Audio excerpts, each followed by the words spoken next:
Okay, I got a question which is crucial to me, and I think everyone. The long version is you espouse two different positions, well, many, but these particular two.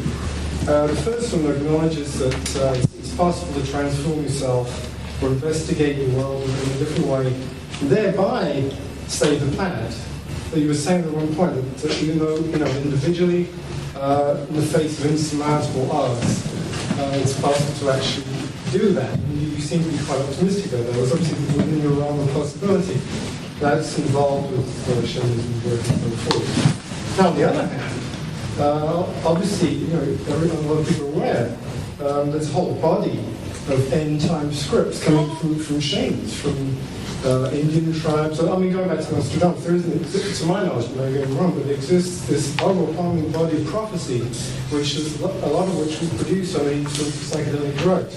How do you reconcile those two positions, starting with some sense of hope? I mean, how do you reconcile having free will to change them or to save it? On the other hand, up against this this monolithic block of information which says we're going to come up against this stuff very soon. The short question is, how do you avoid getting the horrors when you trip into the modern world? Okay, what about these, as you so aptly put it, these end-time scripts? The only one which is truly pessimistic is the fundamentalist interpretation of the Judeo-Christian appetite for apocalypse. That is a lethal script for the planet in which only 144,000 are saved. I agree and participate in the generation of these end-time scripts, but what I always say is it's an ontological transformation of categories, not the toxification or explosion of the planet. That is a unique point of view claimed by these Christian groups. And I think to the degree that they do that, they place a heavy burden on the rest of us. It's bad enough that we have these nuclear arsenals and the capacity to destroy ourselves without having an explicitly stated death wish as a cultural ideal. So I will... it's a question of apocalypse or millennium. And I believe that it will be a millenarian unfolding beyond the end time, not a cessation of life and a general judgment and a consigning of 99.99% of us to eternal damnation.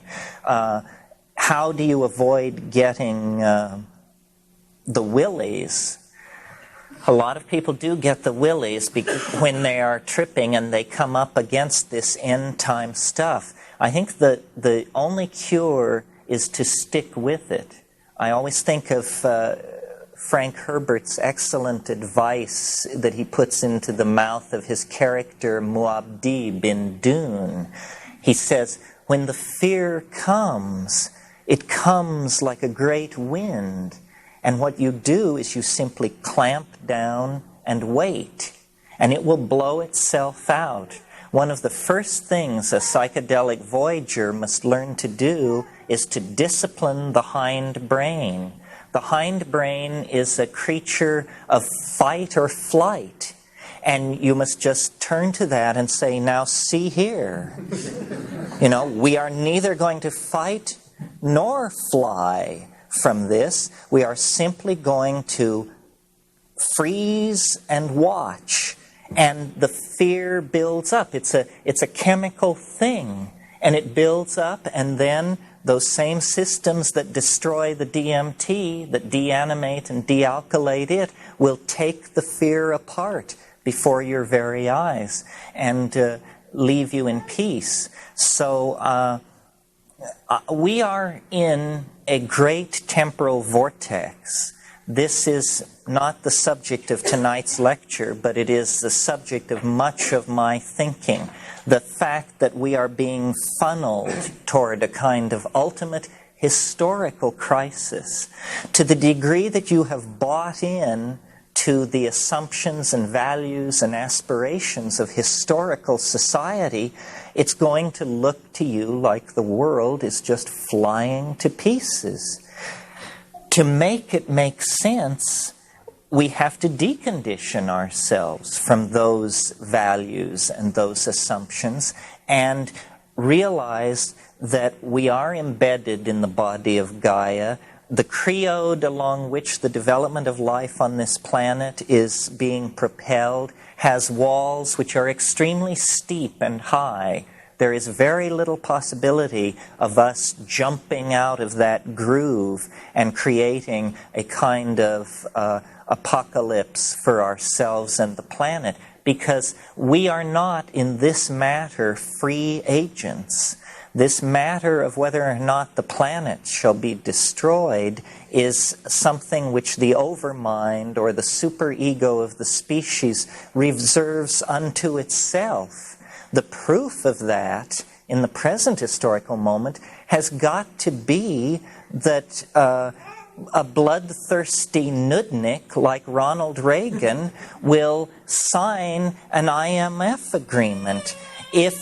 If it is in the interests of people like that to support disarmament and disengagement and rethinking of the lethal momentum of history, then how much more it will be a part of the program of those who will eventually replace these people. We have reached the point, I think, where ideology has given way to a perhaps even more base desire, the desire to make a buck. And it is bad business to have thermonuclear wars.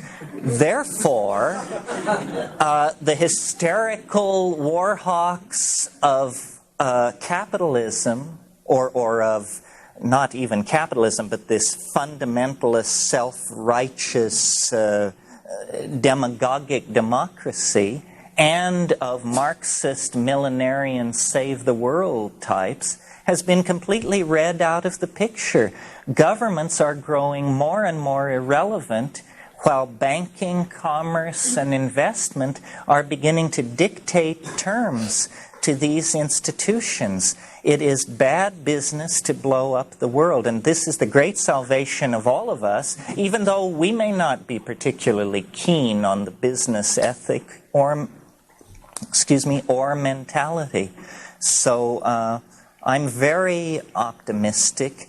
I think great changes will be seen in our lifetime, and I think the lethal mythologies are being overthrown very, very subtly by the superego, by placing goals that even the dullest of us will turn to in preference to waging a thermonuclear war.